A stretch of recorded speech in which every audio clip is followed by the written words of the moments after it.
how to get more subscribers on Snapchat public profile. So let's get started. First thing first, post high quality photos and videos that are visually appealing and engaging. Ensure your content is interesting and resonates with your targeted audience. Regularly update your Snapchat story to keep your subscribers engaged and coming back for more. Promote your Snapchat profile on other social media platforms such as Instagram, Twitter, Facebook, and TikTok. Encourage your followers on this platform to add you on Snapchat.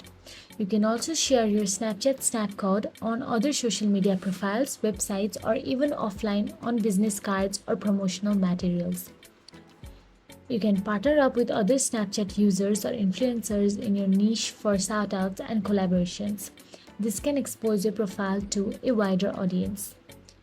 So that is it guys. If you found this video helpful, please like, share and subscribe our channel, and thank you for watching.